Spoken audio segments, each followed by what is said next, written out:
ఎందెల్. ఇప్పుడు పండగ సీజన్ దగ్గర పడుతోంది. దీపావళి ఇంకా న్యూ ఇయర్ అందరూ బాగా ఎంజాయ్ చేసే టైం.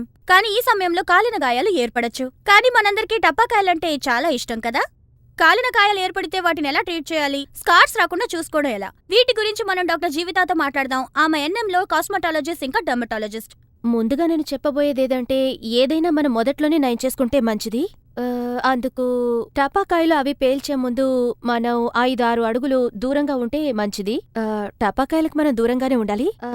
ఆ తర్వాత మన స్కిన్ గురించి చెప్పాలంటే అది చాలా సెన్సిటివ్. కాబట్టి మీరు కాటన్ దుపట్టా కానీ కాటన్ స్కార్ఫ్ కానీ ముఖానికి కప్పుకుంటే మంచిది. ఆ తర్వాత మీరు జాలీగా టపాకాయలు కాల్చొచ్చు.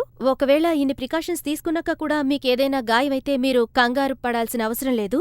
మీరు వెంటనే చిల్గా ఉండే ట్యాప్ వాటర్ని గాయం మీద ఉంచండి.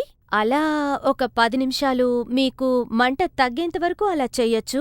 ఆ తర్వాత యాంటీబయాటిక్ ఆయింట్మెంట్ ని రాయొచ్చు. సోఫ్రమైసిన్ గాని ఏదైనా ఒక ఆయింట్మెంట్ ని రాసుకోవచ్చు. ఆ తర్వాత వెంటనే మీరు డాక్టర్ని కలవడం మంచిది. ఆ తర్వాత బొబ్బలేమైనా వస్తే మీరు వాటిని పగలగొట్టద్దు, ఎందుకంటే ఆ పని చేయాల్సింది డెర్మటాలజిస్ట్. దానికి స్టెరైల్ ఎన్వైరన్మెంట్ ఉండాలి. ఇప్పుడు కాలిన గాయాలంటేనే వాటి వల్ల ఒకే రకమైన స్కార్స్ ఏర్పడతాయి. కానీ ఈ స్కార్స్ లో ఒకే రకమైన స్కార్స్ అని ఉన్నాయా? ఆ తరువాత ఎందువల్ల ఈ స్కార్స్ ఇంకా మచ్చలు ఇవన్నీ వస్తున్నాయి? వీటిని మనం అవాయిడ్ చేయడం ఎలా?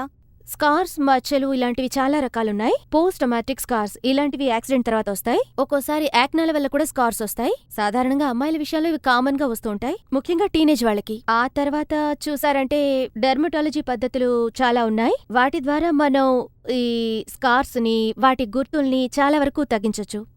ఎన్నో పద్ధతులున్నాయి. దాని పేరు మైకోడర్మాబ్రేషన్, ఆ తర్వాత డోమా రోలర్స్, ఇంకా కొన్ని ఫిల్లర్స్ ని కూడా చేయొచ్చు. వాటి వల్ల ఆ స్కార్స్ ని కొంచెం తగ్గించొచ్చు. ఆ తర్వాత చాలా సబ్స్టిట్యూషన్స్ కూడా ఉన్నాయి. కాబట్టి ఇప్పుడు చాలా ప్రొసీజర్స్ ఉన్నాయి. అందువల్ల మీరు ఇంకా అందంగా కనిపిస్తారు.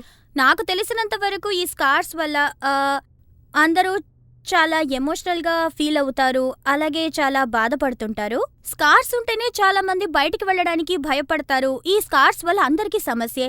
అందుకని వీటిని తగ్గించగలమని తెలుసుకోవడం సంతోషంగా ఉంది. ఎందెల్లో మమ్మల్ని జాయిన్ అయినందుకు చాలా థ్యాంక్స్. మీరు కూడా మమ్మల్ని జాయిన్ అయినందుకు థ్యాంక్స్.